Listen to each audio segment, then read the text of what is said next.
I gave a course in psychology of sex for adults some years ago, and one night, one of the men who was enrolled for the course came up to me and he said, Dr. Banks, it's been at least 30 years since I've been in a school. I'm taking this course in the psychology of sex. Please do us a favor, won't you? Give us plenty of homework. Ladies and gentlemen, I wish we had had more homework when we were younger, because we all need education in at least 4 phases of life. We need education in the physical, in the emotional, in the intellectual, and in the sexual. But you show me where, in America, human beings are given an opportunity to learn as much about their sex life as they are about their physical life or their intellectual life. Show me what school teaches 1/100th about sex as they do about, for example, plane geometry. Try and find a place. Where did you learn what you know about sex? Where are your children learning what they know about sex? Is it any wonder, then, that we pass on ignorance, misinformation, distortions, and lies from one generation to another? Because there is no educational system to provide for teaching the truth. What happens, really? Mrs. Goldberg, for example, asked her husband to go to see a play with her one night. He said, I don't want to go. She says, why not? It's because it's always the same. When the curtain goes up, first he wants and she doesn't. Then she wants, he doesn't. Then when they both want, the curtain comes down. Unfortunately, the curtain comes down too fast when it comes to learning about one's sex education. We have a very peculiar idea about sex in America. We think that if we put a fig leaf over the nude statue, then there's nothing underneath the leaf. Next time you see one of those statues, do me a favor, won't you? Lift the leaf and take a look. See if there's anything there. I wonder if you belong to that particular school of people who believe in the fig leaf delusion. One day, little Willie came to his father and he said, Papa, where'd I come from? The stork brought you, Willie. But Papa, where'd you come from? The stork brought me too, Willie. And Papa, where did Grandpa come from? Now, Willie, the stork brought us all, and that's enough. He says, all right, Papa. The next day in school, the teacher was asking for little talks. When little Willie's turn came, he stood up and he said, it's a known fact there have been no normal sex relations in our family for 3 generations.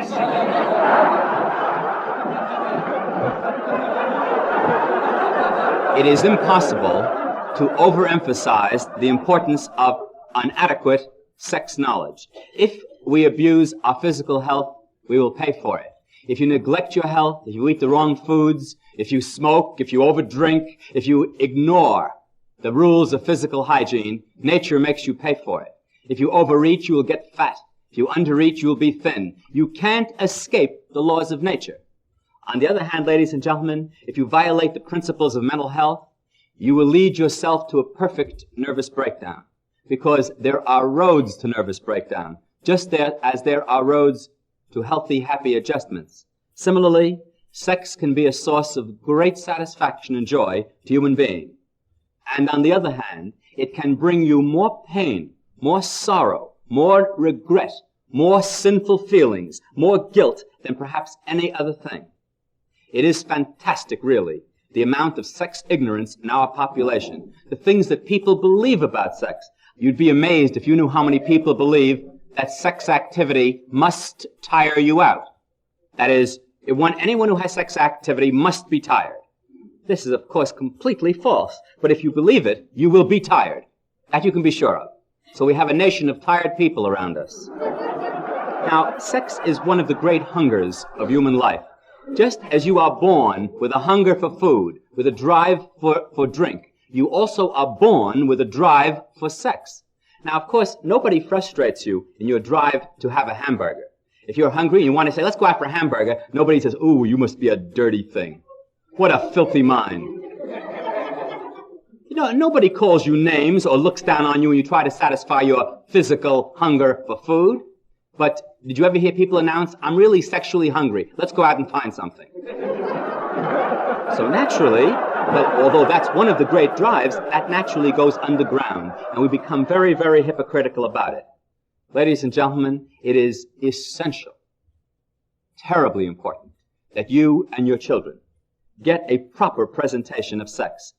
A valuable education in sex is one that is always objective rather than moralizing, one that will be practical rather than academic, one that will stress the psychological aspects of sex, not only the physical, one that is honest and forthright and doesn't keep constantly talking about birds and bees. Jimmy Durante once said, "My father taught me about the birds and the bees so good, I can't get interested in girls." The most important thing for a good sex education, believe it or not, is not learning techniques, not learning what to do and how to do it.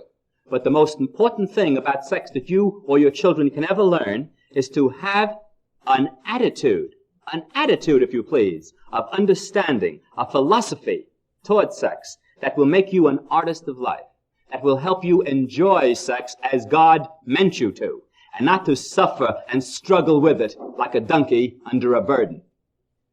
There are very few adults in our country who are not somewhat twisted, distorted, and perverted in their attitudes towards sex. One woman said to me, "Do you realize what the percentage of sex maniacs is? It is 1 out of every man."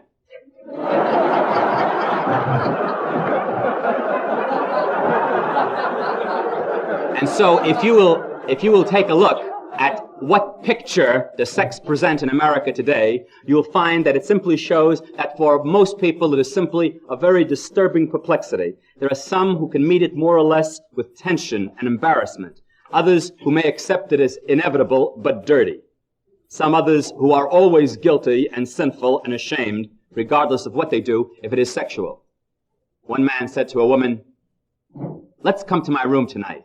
She said, "I'll hate myself in the morning." He says, "Sleep late." It is very difficult, of course, to approach the study of sex in an objective manner because you are already filled with all sorts of associations, conditionings, attitudes, feelings that make it very difficult for you to discard them and listen very objectively to a discussion of the factors of masturbation, homosexuality, intercourse, the sex drive, attitudes. Because most people will dry up into themselves with a little shame, with tension, or a great deal of shame, depending upon the way you've been brought up in the first place. Ladies and gentlemen, it is important for us to realize at the outset that although the sex drive is primarily biological in nature, that is, reproduction of the species, that human beings do not engage in sex primarily to reproduce. A human being engages in sex for other reasons, for other psychological reasons, for very legitimate reasons of pleasure, fulfillment, or expression of love. It does not serve simply to reproduce. Now, there is therefore a psychology of sex in a human being. It is important, for example, the way you feel about a person, the way you think about them, the particular attitude you have about them. If you hate someone, you can't respond to them sexually. You can't even love someone you're afraid of. Sex attraction and love attraction are even different. Now, there is, as I said, a psychology of sex in human beings, not among animals. To a dog, any dog will do. Some men the same. You know that it's important, for example, how you feel about the person, what they look like, how they affect you. Take something as, you see, those of you who thought sex is so physical may find out that sex is primarily psychological in the human being. Take something as physical, for example, as a kiss.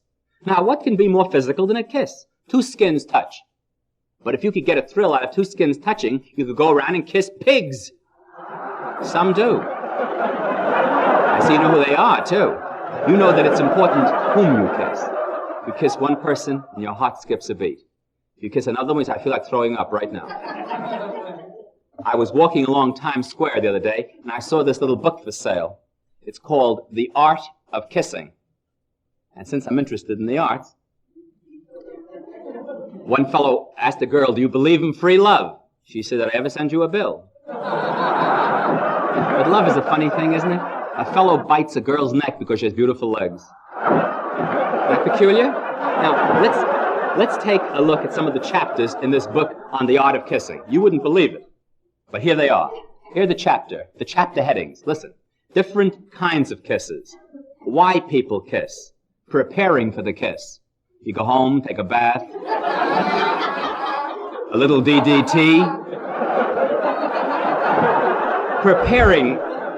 for the kiss, how to approach a girl. How to kiss girls with different sizes of mouths. That's so you don't waste any space, you know. Then they enumerate the different kinds of kisses here. One is called the French soul kiss, the vacuum kiss by Hoover. There's a little kiss in here which is called the electric kiss. It says if you get tired of the ordinary method of kissing, do this. Rub your feet across the carpet. Well, wait till I get to it, will you? It says, rub your feet across the carpet, bring your lips together, shut the lights, and let the sparks fly. And if that doesn't give you enough of a kick, the book suggests that you get a 2-volt battery. Can you imagine the tender moment when the girl says, Herman, kiss me? He says, wait till I connect my juice. Now, you know, it would amaze you if you knew how many people feel that if they have any disturbance in sex, they can take a tablet, a pill, or eat oysters, or drink malted milks, and all these things will affect their sex life. Ladies and gentlemen, please, you will understand so many of the disturbances of sex life, the failures, the difficulties, the suffering, if you will understand one basic thing in the psychology of sex. Let's see if I can dramatize it for you mechanically right now. Will you picture, please, in the brain, a little ball? Now, the eye sees an erotic image, something exciting. Now, the little ball starts to roll. It rolls down your spine to the center in your spine where your belt would be. That's the sex center. But don't rub it, it won't help. Now, that little ball must roll down, hit that spot, and then all the plugs are pulled out, and the body becomes sexually active and alive. But, and now you will understand all the diseases of the sex life, psychological diseases, if you will understand this one important thing. That little ball doesn't roll down so easily with most people because it meets hurdles. And what are those hurdles? What are those stone walls that prevent the little ball from rolling down? Guilt, shame, perverted education, fear of pregnancy, fear of disease, fear of being caught, fear, guilt, shame. All these things stop that little ball from rolling down, and the person is either frigid or impotent. And then they go for treatment for injections and for tablets, when actually the whole thing lies in their brainwashing, in the nonsense they've learned, in their lack of education. Now, I hope you realize that there's really no ball here. I've seen people after my talks throwing their head backs and doing this. You get very nervous that way, too. You know, honeymooners don't realize that. They think that a honeymoon is a time to start immediately having a wild sex life, and the sex must be perfect. Very, very few honeymooners attain a satisfactory sex adjustment the first few days or the first few weeks or even the first few months. Because, ladies and gentlemen, a person who has had no sex experience cannot suddenly, overnight, find herself adequate, satisfying, or find sex satisfying. If you keep your car in a garage for about 2 years, you never use it, and then you go to start it, don't be surprised if it doesn't start right away. If it doesn't start right away and you pull the choke and everything else, the whole car will go to pieces. And it'll never start. You'll flood the motor, and what will happen? The woman will say, my mother was right. My mother was so right, I never should have married you. And the fellow says, I should have tried first. You see, you can't test sex. It is important then to understand that you cannot bring up your children to think that sex is evil, dirty, sinful, disgusting. And then suddenly, when they come to the wedding ceremony and say, I do, that overnight the magic wand will change their attitude. It will not. And that is the way a mother or father creates a frigid daughter in marriage. That is the way a son is created to be impotent and difficult and to find sex a burden. By the kind of training you started to give them as an infant, by the kind of teachings, the kind of attitude you started to develop in them, as far as their outlook towards sex is concerned. Now, actually, it isn't possible for a boy at 12 or 13, when he's sexually mature, to begin to have sexual relationships, because biological maturity and economic maturity are not coordinated. He can't get married at 14. And in our society, the only kind of sex that's approved is marital sex. But this, of course, is very hypocritical, in the sense that there is a lot of sex going on outside of marriage, whether you wish to face it or not. Therefore, and if it doesn't go on, we are all frustrated in some degree. And of course, sex is a terribly frustrating thing if you don't get satisfaction for it. Think of what you'd feel like if you go without eating for a week or 2 weeks. You'll eat any hamburger. You'll eat anything. That's why when it comes time to say I do, when we're asked to say I do, we say, yes, I do, only let me. One woman was congratulating her friend. She says, congratulations, I hear your daughter got married. She says, thank you very much. She says, you're not too happy about it. She says, why should I be happy? Did you see what she married? A big dope. She says, what do you mean? A handsome man. Beautiful curly hair, big muscles. Beautiful fellow. She says, beautiful, beautiful. But a dope. Came time at the wedding for him to hit the glass with his foot. He hit it so hard she lost the baby.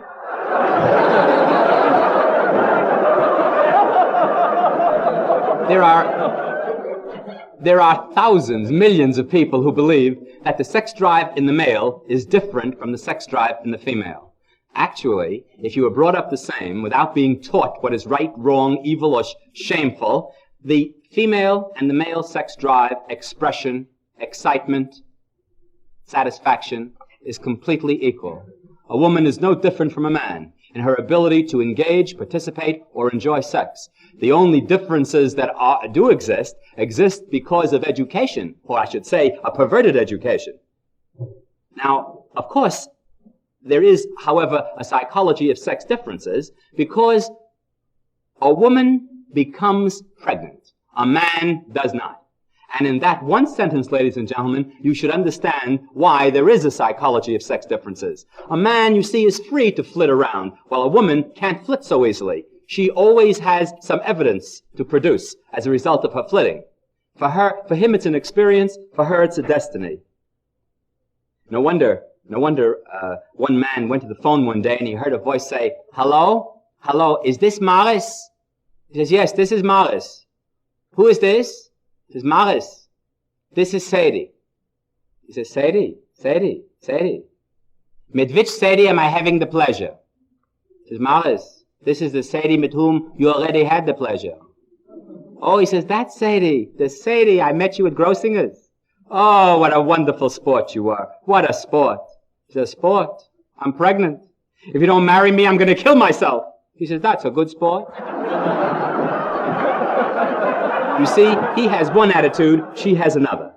Actually, the sex drive in a human being starts very young. Kinsey says it starts in infancy. However, it becomes important when the person starts expressing it in the way that we understand the expression to come. For example, when does it start, active sex activity? About the age of 12, 13. And it steadily rises until about the age of 35 when it reaches its peak. And then it slowly, by the way, it reaches its peak at 35 in a woman, reaches its peak at 19 in a man. And then it starts to decline gradually down to 85. You hear what I said? 85. So don't worry. One man of 85 told his doctor that he was going to marry a 20-year-old girl. The doctor said, a 20-year-old girl? You're 85 years old. You're going to marry a 20-year-old girl. He says, how are you going to keep her happy? If you marry her, take my advice, take in a young boarder. He met him on the street a few months later. He says, tell me, did you ever marry that girl? He says, certainly. He says, well, what happened? He says, everything's fine. She's pregnant. Oh, really? He says, I see you took in a young boarder. He says, yes, she's pregnant too.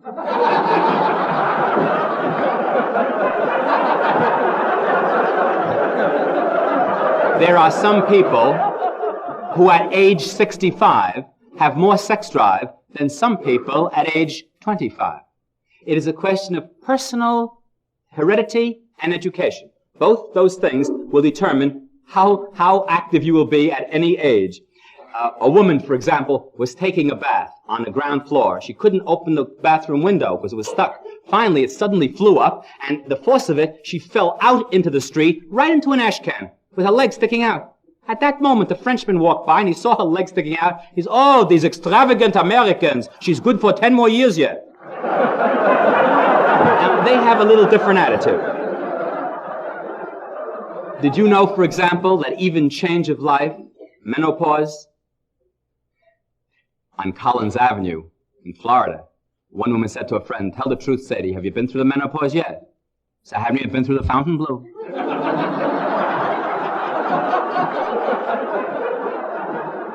Even the menopause, ladies and gentlemen, doesn't mean the end of sex life.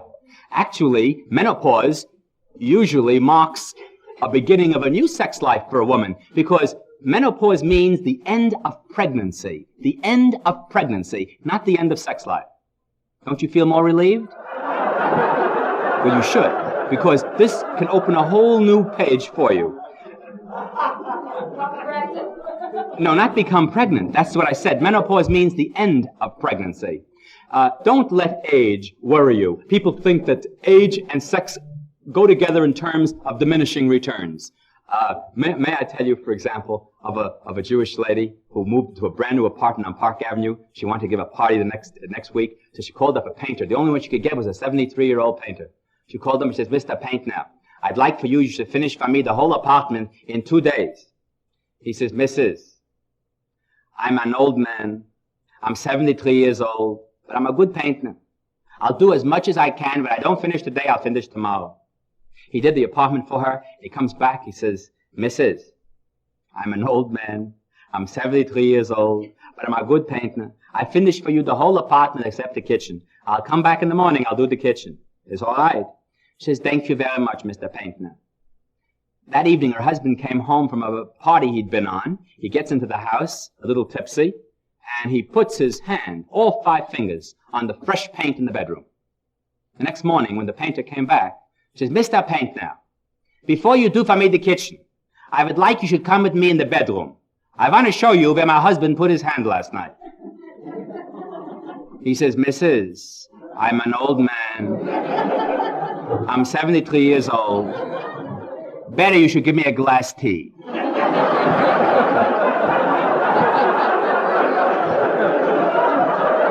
Now that painter could have used the proper course in sex education. Now, actually, if we were to analyze the sex problem, it falls into 4 parts. 1, the importance of learning how to face the sex drive honestly, realistically, intelligently, and constructively. Now, that's a whole problem in itself, a tremendous one. Secondly, how to educate and develop our children's minds towards sex so they will enjoy it and profit from it and be an artist of life rather than a cripple.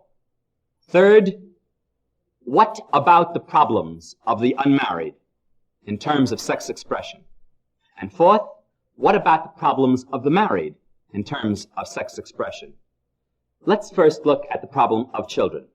It is one of the most vital needs of our education today to provide an intelligent view and a development of wholesome attitudes towards sex in children. If only we could raise them to be free, honorable, happy people with an affirmative attitude towards sex, not an attitude of dirt or filth or shame. You know, children are basically quite innocent about sex. Any guilt or shame they have, you've taught them. They can't feel shame unless you've taught it to them. They must learn it in some way. For example, I came into a woman's home the other day, and her little daughter, 3 years old, was standing without her clothes on. The moment I came in, she covered herself up completely across her chest, like this, completely. What was she covering up? Already she was ashamed. Now, where did she learn to be ashamed at the age of 3? She sees Mama. Mama covers herself up like this. And of course, if you could see Mama, I think it's a good thing she covers herself up. But you do learn it. Actually, a child does not have any guilt or shame about it. I love what one little girl said to her mother when she saw her bathing her little 4-year-old brother. She said, "You know, Mama, it's a good thing he doesn't have that on his face." Now, that's the whole attitude. That's the way it should be. Why should you give them guilt and shame about it by the way you answer a question? By your guilt and shame, they develop guilt and shame. May I tell you about little Willie, 8 years old, who came home at 11 o'clock one night. Mama said, "Willie, where have you been till 11 o'clock? He said, "I was out with my girl." Mama said, "I should give you a licking. But since you've told me the truth, here are some cookies." Next morning, he didn't show up until midnight. This time, Mama said, "Willie, where have you been till midnight?" He said, "I was out with my girl." Mama said, oh, I should give you the beating of your life. But since you've told me the truth, here are some more cookies. The next night, he didn't show up until 3 a.m. This time, Papa said, Willie, where have you been till 3 o'clock? I was out with my girl. Well, Papa picked up one of these big frying pans. Mama said, don't hit him with that pan. Please don't hit him. So who's going to hit him? I'm going to fry him some eggs. He can't keep this up on cookies.